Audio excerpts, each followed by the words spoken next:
Antoine Lambert se tenait dans le hall d'accueil de Vidian Technologies. La réceptionniste le reconnut. Il le devina à la façon dont elle ne leva pas les yeux. Il tenait la même enveloppe en papier craft qu'il apportait à chaque visite. Les mêmes documents, les mêmes résumés techniques, la même demande. Et avant même qu'il n'arrive au comptoir, elle dit « L'emploi du temps de Madame Beaumont est complet. » Il hocha la tête. Il hochait toujours la tête. Il se retourna et sortit par les portes en verre, passa devant la rangée de Tesla et de BMW jusqu'à son camion, un Ford F-150 de 2009 au feu arrière fêlé. Il ne savait pas encore que ce qui se trouvait dans cette enveloppe allait arrêter toute la gamme de produits de Vidian. Il avait accepté un petit contrat pour réparer un système de refroidissement dans une usine de fabrication en périphérie de Lyon. Le travail était routinier. Recalibrer les relais du compresseur, remplacer 2 thermocouples corrodés, rédiger le rapport de maintenance. Il pouvait le faire les yeux fermés. Mais le deuxième jour, tandis qu'il traçait un défaut de câblage derrière le panneau principal, il remarqua l'unité de monitoring thermique fixée au mur. C'était un produit Vidian, le Thermal Edge TE400. L'étiquette l'indiquait. Il n'y aurait pas à prêter attention sauf pour une chose. Le motif d'affichage sur l'écran, la façon dont l'unité enchaînait sa séquence de calibration, lui était familier. Il l'avait vu auparavant, parce qu'il l'avait inventé. Auparavant, dans un laboratoire à Saclay, près de Paris, Antoine avait déposé 3 brevets liés à la détection micrométrique. Les brevets couvraient une méthode spécifique de calibration des capteurs de température par impulsions échelonnées, une technique qui réduisait les marges d'erreur par un facteur de 12 par rapport aux standards de l'industrie. À l'époque, le travail était purement académique. Avec son partenaire de recherche, le physicien Alain Fournier, ils avaient publié les résultats dans 2 revues à comité de lecture et les avaient présentés lors d'une conférence à Genève qui avait réuni moins de 200 participants. Antoine n'avait aucun intérêt pour la commercialisation de la technologie. Il avait une femme, il avait un fils qui venait de fêter ses 4 ans. Il avait une vie qui ne tournait pas autour des frais de licence. Cette vie prit fin lorsque sa femme Claire fut diagnostiquée d'un cancer du pancréas. Elle tint pendant 14 mois. Vers la fin, elle cessa de parler des délais de traitement pour évoquer les arbres. Elle voulait voir des chênes, de ceux qui poussent en largeur plutôt qu'en hauteur. Elle voulait mourir dans un endroit calme, loin du bruit et du froid de Paris. Alors Antoine les emmena à Lyon. Il trouva une petite maison près du lac, avec un jardin rempli des arbres que Claire avait demandé, inscrivit Noé à l'école, et commença à accepter des missions d'ingénierie en freelance réparation de systèmes de chauffage et climatisation, calibration d'équipements, conception de prototypes pour des start-up locales. Il ne retourna pas à la recherche. Il ne renouvela pas son affiliation universitaire. Il laissa le brevet dans un tiroir et se concentra sur son rôle de seul parent pour son fils. Ainsi, quand il vit sa propre séquence de calibration fonctionner sur un produit Vidian dans une usine en périphérie de Lyon, il n'appela pas d'avocat. Il appela Vidian. Il fut transféré 3 fois du service client au support technique, puis à une coordinatrice de la division produit avant de parvenir enfin à un homme nommé Christophe Mercier, vice-président du développement produit. Christophe fut poli. Sa voix avait cette chaleur professionnelle de quelqu'un qui gère les appels délicats pour gagner sa vie. « J'apprécie que vous nous ayez signalé cela, Monsieur Lambert. Nous ferons examiner la documentation technique par notre équipe et nous vous recontacterons. » Ils ne le recontactèrent jamais. Antoine envoya un courriel la semaine suivante. Il joignit ses dépôts de brevets, mit en évidence les revendications pertinentes et inclut une comparaison côte à côte de son algorithme de calibration avec celui décrit dans la fiche technique du produit Vidian lui-même. Aucune réponse. Il se rendit au campus de Vidian quelque temps plus tard, demanda à parler à quelqu'un du département ingénierie et se vit poliment répondre par la même réceptionniste que tous les rendez-vous devaient être planifiés à l'avance via le portail de l'entreprise. Il soumit une demande via le portail. Elle fut refusée sans raison donnée. Chaque fois qu'on le renvoyait, Antoine rentrait chez lui. Il préparait le dîner souvent des pâtes parce que Noé les aimait et que c'était rapide. Il aidait son fils avec ses devoirs, l'écoutait parler de son projet de robotique à l'école et attendait que le garçon soit endormi avant de descendre dans le garage. Le garage était son sanctuaire des plans épinglés, sur un tableau de liège au mur, un établi couvert de prototypes à moitié terminés.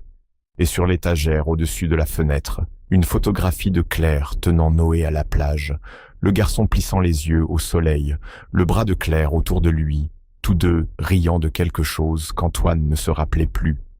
Il s'asseyait sous la lumière fluorescente, ouvrait ses dossiers de brevets et marquait chaque point de chevauchement avec un stylo rouge, chaque variable correspondante, chaque séquence identique, chaque porte logique partagée.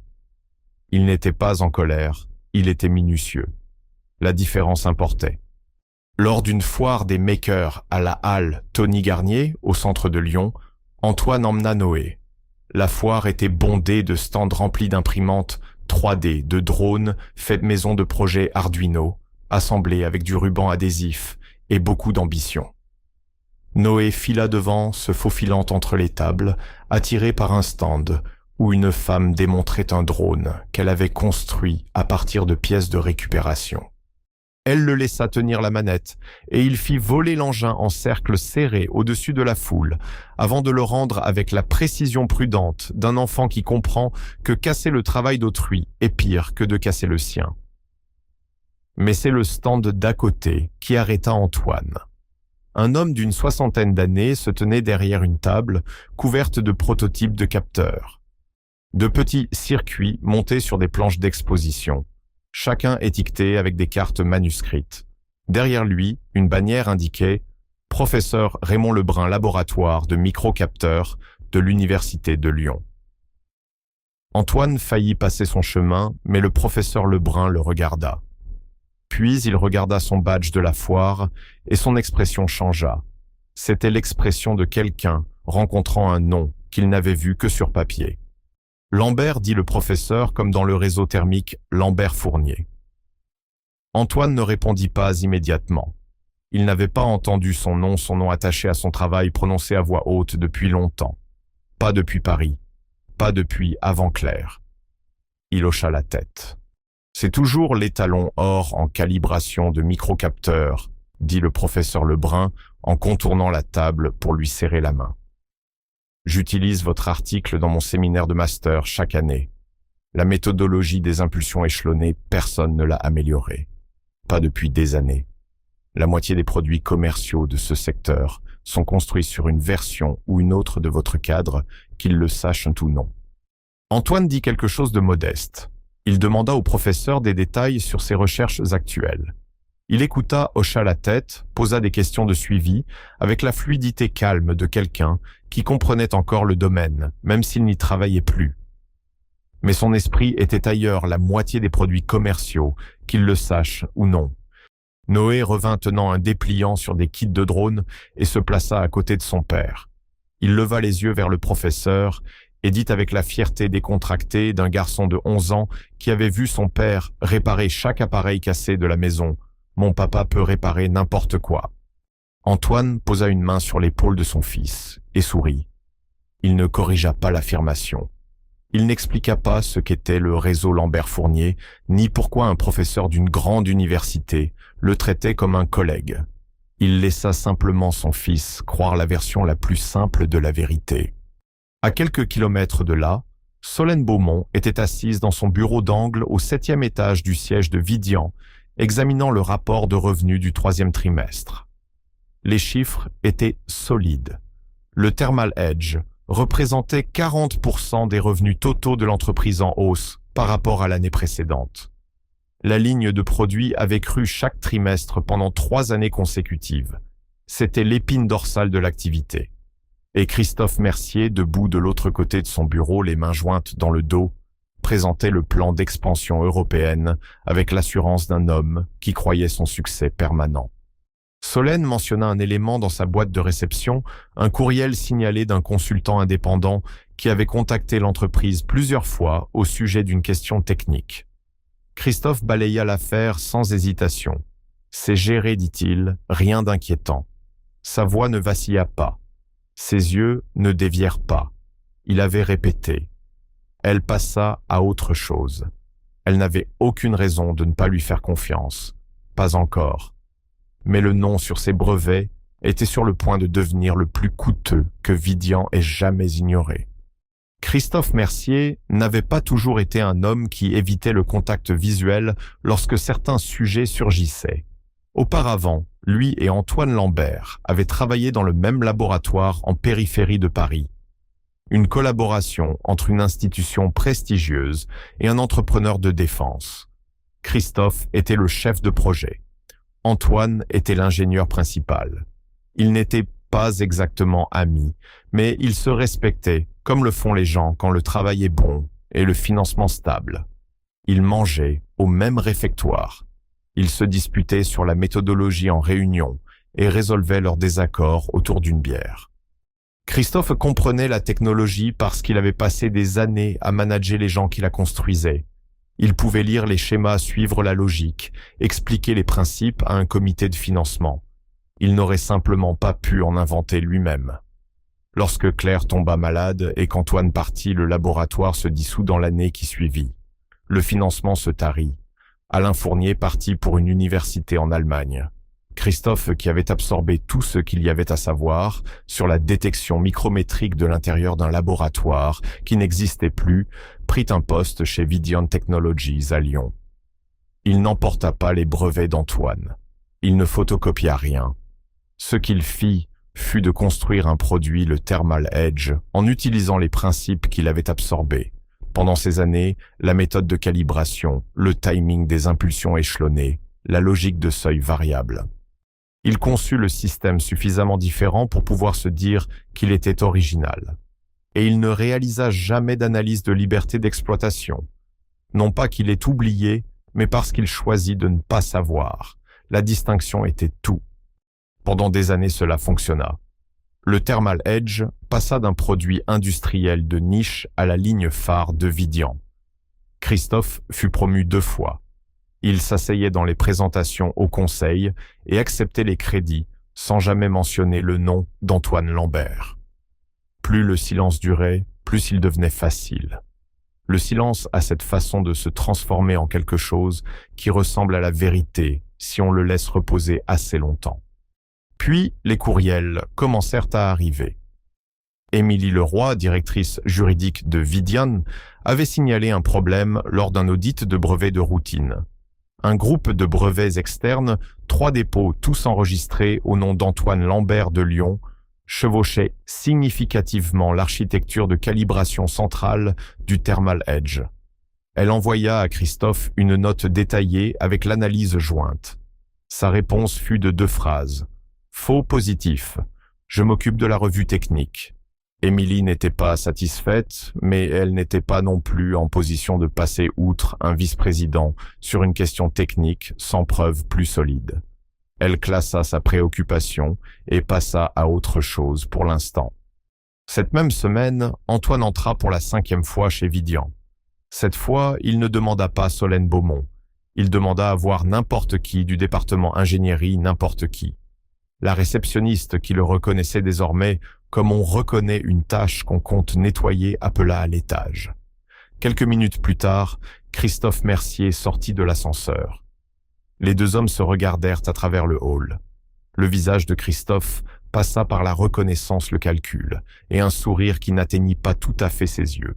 « Cela fait longtemps, Antoine. » « Pas assez longtemps pour que tu aies oublié ce que tu sais, Christophe. » La conversation dura 4 minutes. Christophe se tenait les mains dans les poches, le poids du corps légèrement en arrière, la posture d'un homme cherchant une sortie dans une pièce à une seule porte. Antoine se tenait avec une enveloppe en kraft sous le bras. Christophe dit qu'il organiserait une réunion avec l'équipe technique. Antoine dit qu'il s'en réjouissait. Tous 2 savaient que cela n'arriverait jamais. La différence entre eux était que seul l'un avait quelque chose à perdre à l'admettre. Un matin, Antoine emmena Noé dans un petit café près du lac, un endroit aux chaises dépareillées, avec un menu au tableau noir et des fenêtres donnant sur l'eau. C'était le genre d'endroit qui survivait grâce aux habitués et aux cyclistes du week-end. Et Antoine y venait depuis longtemps. Noé était assis à la table avec une serviette étalée devant lui, dessinant un schéma de circuit au stylo bille. C'était une habitude qu'il avait prise en regardant son père esquisser des systèmes sur le premier papier venu. Ce schéma était celui d'un contrôleur d'irrigation automatique pour le potager du jardin. Un capteur d'humidité relié à un relais qui déclenchait une pompe à eau quand la lecture du sol descendait en dessous d'un seuil. Le dessin était étonnamment précis pour un garçon de 11 ans. Les symboles des composants étaient corrects. Le flux du signal était logique. La seule chose qui manquait était une protection contre le gel, et Noé savait qu'elle manquait. Il avait entouré l'espace d'un point d'interrogation. Solène Beaumont entra par la porte. Elle était seule. Pas de blasé, pas de talons. Pas de sac d'ordinateur, juste une queue de cheval, des chaussures de course et l'air de quelqu'un qui n'avait pas encore consulté ses courriels. Elle commanda un café noir et s'assit à la table la plus proche de la fenêtre, 2 places à côté de Noé. Elle remarqua d'abord la serviette. Le schéma de circuit était inhabituel. Pas les gribouillis d'un enfant, mais de vrais symboles de composants reliés par des lignes nettes. Elle se pencha légèrement.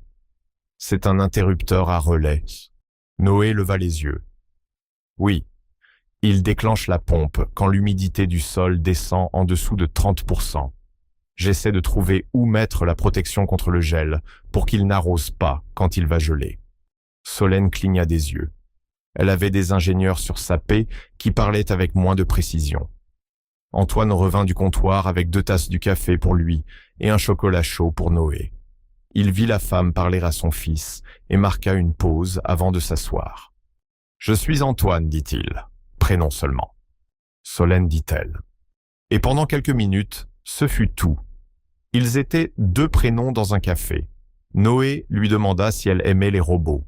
Elle rit d'un rire vrai, pas celui qu'elle utilisait en salle de réunion, et lui dit que, quand elle avait son âge, elle avait voulu être ingénieure. « Mon père avait d'autres projets, dit-elle. » Et la phrase portait juste assez de poids pour qu'Antoine entende ce qu'elle ne disait pas. Ils parlèrent du projet d'irrigation. Solène suggéra un capteur de sol capacitif, plutôt que résistif, moins de corrosion au fil du temps, meilleure précision dans les sols lourds. Antoine la regarda. C'était le genre de suggestion qui venait de quelqu'un qui avait vraiment réfléchi à la conception de capteurs. Il observa comment elle expliquait la différence à Noé, patiente et précise, traitant les questions du garçon comme si elles comptaient. Cela faisait longtemps que quelqu'un ne parlait pas à son fils de choses techniques sans condescendance. Et Solène observait la manière dont Antoine écoutait Noé, sans l'interrompre, sans le corriger, sans en faire une performance. Il écoutait simplement. Elle le reconnut parce qu'elle ne l'avait jamais eu. Ils partirent sans échanger leur numéro. Solène s'en alla au volant d'une Audi blanche. Antoine regarda la voiture s'éloigner, non pour une raison romantique, mais parce qu'il y avait quelque chose de familier dans la façon dont elle parlait d'ingénierie, la façon dont on parle d'une chose aimée avant qu'on vous dise d'aimer autre chose. Le matin suivant, Émilie Leroy ne lâcha pas l'affaire. Le rejet par Christophe de ses conclusions d'audit l'avait tracassée, non parce qu'elle le soupçonnait de quelque chose de précis, mais parce que les données ne soutenaient pas sa conclusion. Faux positif était un jugement technique, et Christophe n'était pas avocat en brevet. Elle l'était. Alors elle relança la recherche plus en profondeur. Elle sortit le texte complet des 3 brevets d'Antoine Lambert, croisa les revendications avec la documentation technique interne de Vidian pour le Thermal Edge, y compris les spécifications de conception, les protocoles de calibration et les commentaires de code source, et effectua une analyse à l'aide du logiciel d'évaluation de propriété intellectuelle de l'entreprise. Les résultats n'étaient pas ambigus. 2 des 4 fonctionnalités centrales du Thermal Edge, la méthode de calibration par impulsion échelonnée et la logique de détection à seuil variable, étaient des implémentations directes des revendications couvertes par les brevets d'Antoine Lambert. Les modèles mathématiques étaient identiques. Les protocoles de séquençage correspondaient jusqu'aux intervalles. Si Lambert déposait une plainte pour contrefaçon, Vidian serait contrainte d'arrêter complètement la production du Thermal Edge. Et le Thermal Edge représentait 40% des revenus de l'entreprise. Émilie imprima l'analyse, la posa sur le bureau de Christophe. Elle ne s'assit pas. Ce n'est pas un faux positif, Christophe. Christophe regarda le document. Sa réaction fut la peur, celle qui surgit en voyant une chose dont on fuit enfin arriver. Il repoussa les pages vers elle. C'est un chevauchement interprétatif. Tous les produits de ce secteur partagent de l'ADN, de conception. Tu surinterprètes les revendications. Savais-tu l'existence de ces brevets quand tu as conçu le Thermal Edge? La bouche de Christophe s'ouvrit puis se ferma. Il regarda le mur derrière elle. Il ne dit rien. Et dans ce silence, Émilie entendit une réponse plus forte que n'importe quelle phrase. Elle retourna à son bureau, ouvrit son archive de courriel et chercha le nom d'Antoine Lambert. Elle trouva les tentatives de contact 5 au total. Appel routé vers la messagerie de Christophe. Courriel transféré vers sa boîte. Visite en personne, traitée via son département, toutes terminées en impasse. Christophe n'avait pas seulement rejeté ses conclusions. Il avait bloqué un détenteur de brevet légitime d'atteindre quiconque dans l'entreprise qui aurait pu écouter. 3 étages plus haut. Solène Beaumont se tenait devant le conseil d'administration, projetant le calendrier d'expansion européenne du Thermal Edge sur un écran. Elle parlait de pénétration de marchés de conformité réglementaire, de partenariats de fabrication à Stuttgart et à Lyon. Elle parlait avec l'autorité de quelqu'un qui croyait complètement dans le produit sur lequel elle construisait l'avenir de l'entreprise. Elle ne savait pas que les fondations légales du produit avaient une fissure en leur centre et que cette fissure s'élargissait d'heure en heure. Émilie Leroy avait passé sa carrière à protéger Vidian des menaces extérieures. Elle ne s'attendait pas à ce que la plus grande vienne de l'intérieur. Ce soir-là, Antoine était assis à son établi dans le garage. Noé dormait. La maison était silencieuse de ce silence qui s'installe dans un foyer où ne vivent que 2 personnes, dont l'une a 11 ans. La lumière fluorescente bourdonnait. La photo de Claire observait depuis l'étagère. Antoine avait pris sa décision. Il ouvrit son ordinateur, composa un courriel à une avocate en brevets à Paris et exposa la situation dans un langage précis et sans émotion. 3 brevets, 5 tentatives de contact, aucune réponse. Il joignit les documents. Il se préparait à déposer une plainte formelle. Il ne le faisait pas par vengeance. Il le faisait parce qu'il avait donné 5 chances à Vidian d'avoir une conversation et que toutes avaient été accueillies par une porte close. Il comprenait les mathématiques. Il comprenait ce qu'une réclamation pour contrefaçon ferait à une entreprise qui avait construit 40% de ses revenus sur son travail. Il n'appréciait pas ces mathématiques, mais il n'avait pas d'autre option. Il y a un point où la patience cesse d'être une vertu et commence à être une permission. Antoine avait atteint ce point. La sonnette retentit. Antoine alla ouvrir. Il n'y avait personne. Sur le paillasson se trouvait une enveloppe blanche ordinaire, non scellée, sans nom, sans adresse. À l'intérieur se trouvait un document de 12 pages relié, tamponné confidentiel, usage interne seulement. C'était une analyse de contrefaçon de brevet préparée par le service juridique de Vidian. Le nom de l'auteur avait été masqué, mais l'analyse était approfondie et dévastatrice. Elle confirmait que l'algorithme de calibration du Thermal Edge était une implémentation directe du brevet d'Antoine Lambert. Les noms de variables avaient été changés, la documentation réécrite, mais la logique sous-jacente était identique. Un post-it jaune était collé à l'intérieur. L'écriture était petite et soignée. Vous aviez raison. Ne vous arrêtez pas. Antoine s'assit sur les marches du perron et lut le document du début à la fin. Puis il le relut. Il ne se sentit pas victorieux. Il ressentit la tristesse d'un homme qui avait voulu avoir tort, qui avait espéré que ce qu'il avait vu dans l'usine était une coïncidence. Le document rendait cet espoir impossible. Quelqu'un chez Vidian savait. Quelqu'un avait su depuis le début.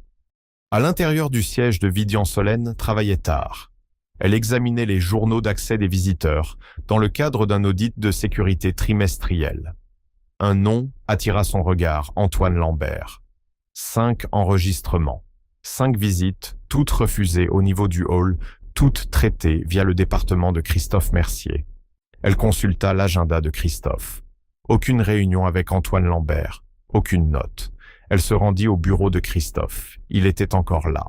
« Qui est Antoine Lambert ?» demanda-t-elle depuis la porte. Christophe ne tressaillit pas.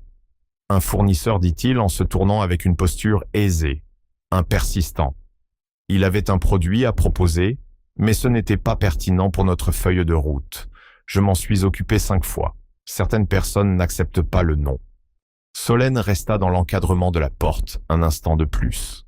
Elle regarda Christophe de la manière dont elle regardait les projections qui ne collaient en pas exactement avec suspicion, mais avec la conscience que quelque chose ne s'équilibrait pas.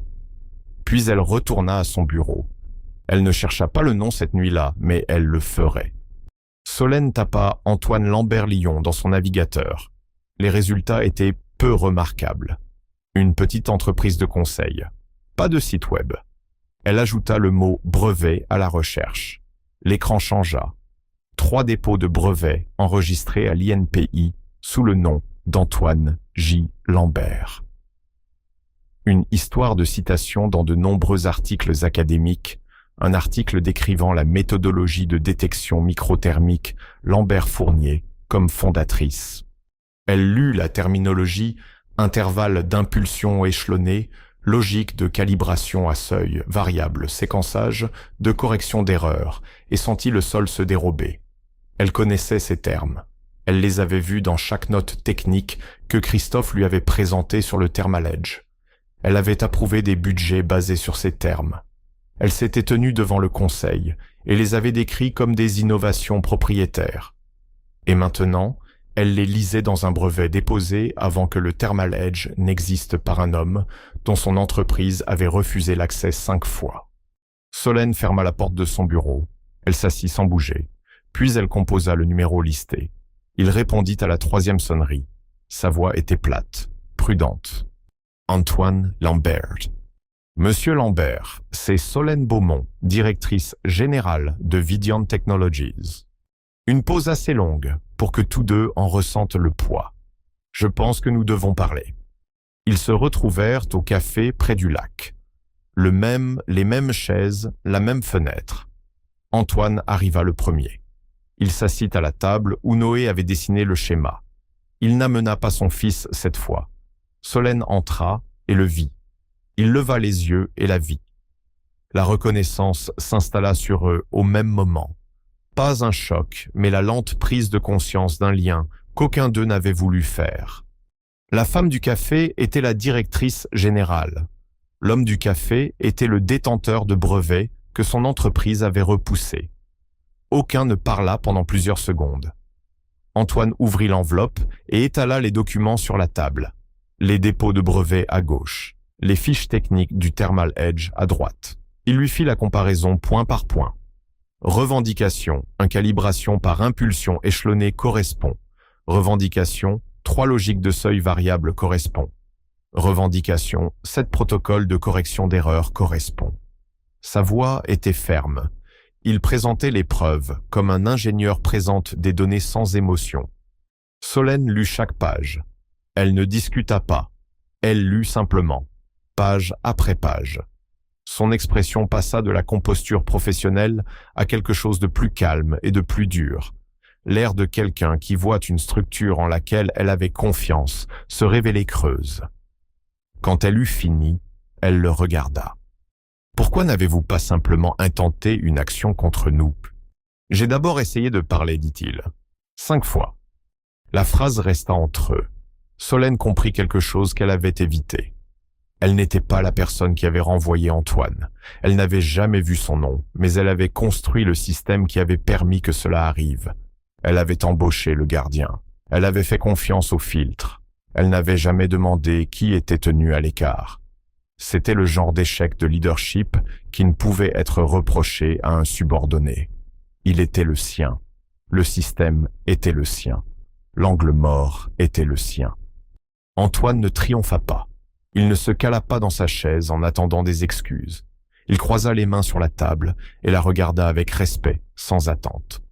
Ils partirent séparément. Pas de poignée de main, pas de promesse, mais quelque chose avait changé entre deux personnes qui s'étaient enfin vues sans les murs. Le lundi suivant, Solène convoqua une réunion d'urgence dans la salle de conférence du 7e étage. Elle avait passé le week-end à examiner tous les documents. Elle ne s'était pas beaucoup reposée. Les faits étaient assez clairs pour la tenir éveillée. Christophe Mercier était assis sur un côté de la table, posture détendue, son café intact. Il ne connaissait pas l'ordre du jour. Émilie Leroy était en face, expression neutre. Deux membres du conseil étaient à l'autre bout. Solène se tenait à la tête de la table. Elle ne s'assit pas. « Émilie, exposez-nous l'analyse. » Émilie projeta la comparaison sur l'écran. Elle passa en revue claim par claim. Elle montra les correspondances. Elle montra les journaux d'accès, les 5 entrées d'Antoine Lambert, toutes routées via le bureau de Christophe, toutes refusées, sans documentation. Elle montra le courriel de Christophe, rejetant ses conclusions comme un faux positif. Elle montra la chronologie complète, une histoire d'exclusion systématique. Le visage de Christophe changea. Ses mains devinrent à plat sur la table. Il fixait un point fixe sur le mur. Solène se tourna vers lui. Elle ne haussa pas la voix. Les données à l'écran étaient non plus fortes. Vous avez eu 5 occasions de me dire la vérité. Vous les avez toutes utilisées pour mentir. Christophe ouvrit la bouche. Il parla de chevauchement interprétatif, de convergence de conception dans l'industrie. Il dit qu'il avait quitté le domaine. Chaque défense fut plus faible. Chacune s'effondra sous le poids des preuves. La salle écouta un homme épuiser ses explications en temps réel. Solène l'interrompit d'une main levée. Avec effet immédiat, toute production du Thermal Edge est suspendue en attendant une revue complète de la propriété intellectuelle. Christophe, vous êtes relevé de vos fonctions. Il y aura une enquête formelle et Vidian contactera directement Antoine Lambert pour négocier un accord de licence. La salle était silencieuse. Les membres du conseil échangèrent un regard. Émilie ferma son ordinateur. Christophe se leva, prit son café intact et sortit sans un mot.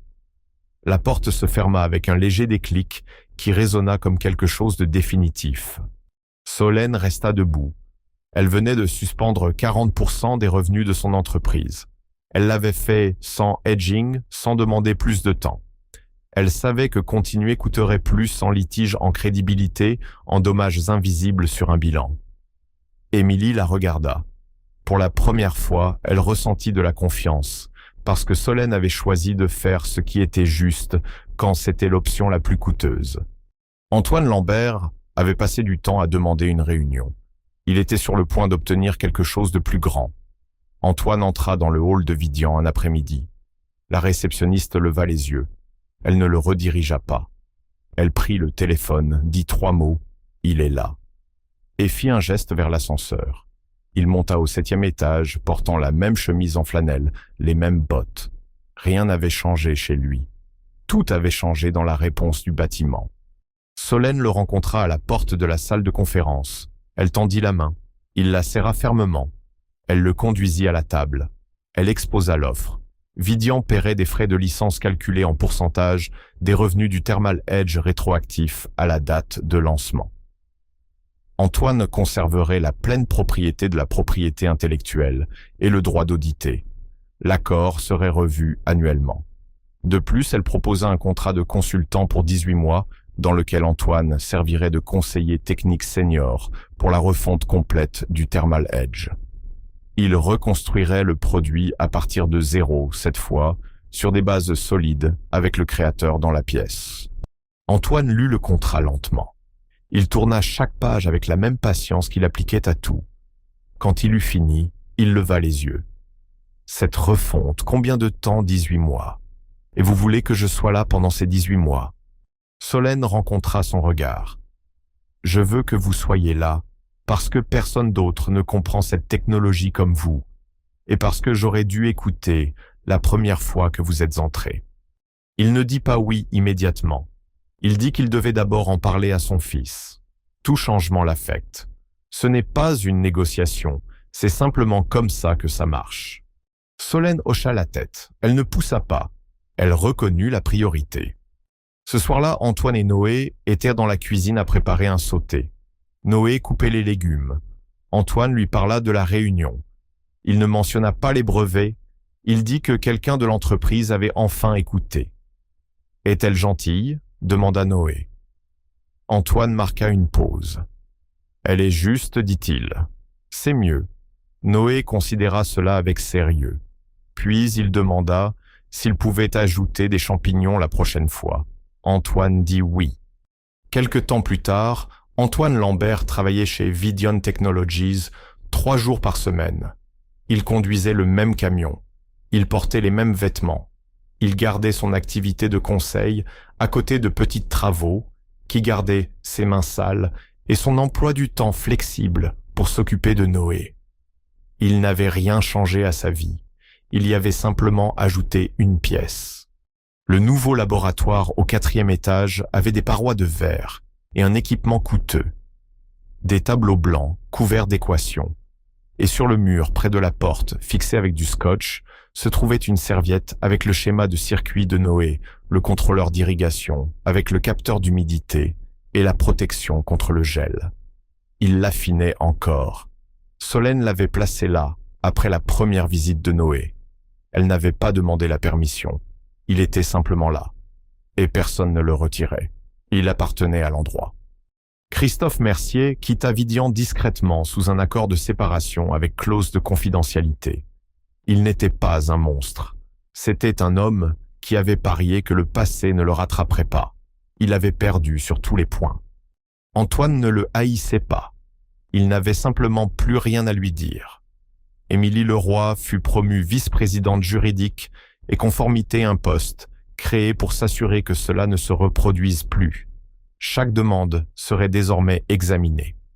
Un après-midi, Solène se rendit au café près du lac. Elle ne rencontrait personne.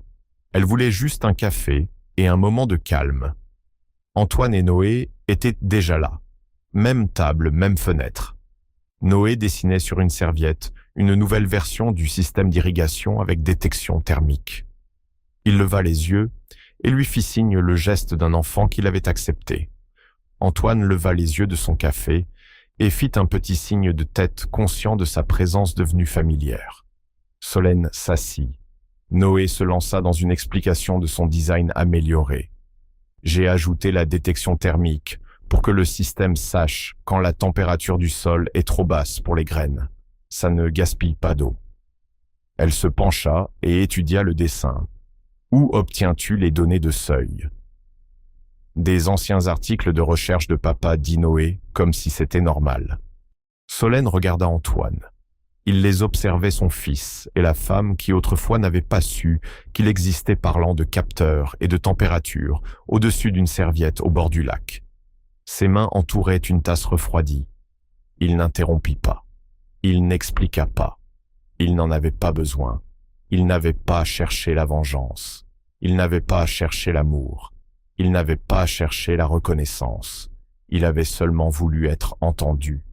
Et maintenant, à une petite table près de l'eau, avec son fils à ses côtés, et la femme en face de lui, il comprenait que parfois être entendu est là où tout le reste commence. Chers amis, en refermant ce chapitre sur la vie d'Antoine Lambert, on emporte avec soi bien plus qu'une simple histoire de brevets volés. On comprend que la vraie force ne réside pas dans le pouvoir ou l'argent, mais dans la persévérance tranquille d'un homme qui refuse de se taire face à l'injustice. Antoine nous rappelle que lorsque l'on croit en quelque chose de juste, il faut continuer à frapper à la porte, même si elle reste close 5 10 20 fois. La patience n'est pas une faiblesse.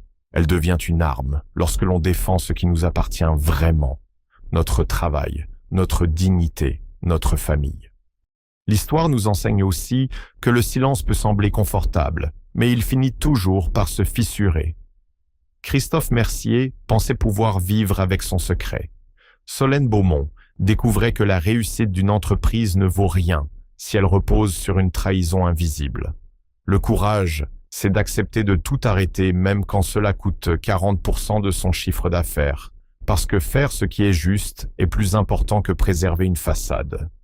Et surtout, Antoine nous montre que la plus belle victoire n'est pas la vengeance, mais le moment où l'on est enfin entendu, où un enfant peut dessiner sur une serviette, pendant qu'un ingénieur et une dirigeante parlent de capteurs comme de vieux amis. Cette leçon est pour vous tous, dans votre travail, dans vos rêves, dans vos relations. N'oubliez jamais que la vérité finit par trouver son chemin. Et quand elle arrive, choisissez toujours l'intégrité plutôt que la facilité. Si cette histoire vous a touché en plein cœur, dites-moi en commentaire quelle leçon vous en retirez. Quelle est celle qui résonne le plus en vous aujourd'hui? Partagez-la, je lis chaque mot. Et si ces récits qui mêlent émotion, réflexion et humanité vous parlent, abonnez-vous à la chaîne, activez la cloche et rejoignez cette belle communauté. Ensemble, nous continuerons à découvrir des histoires qui changent notre regard sur le monde. À très vite pour la prochaine. Merci du fond du cœur d'être là.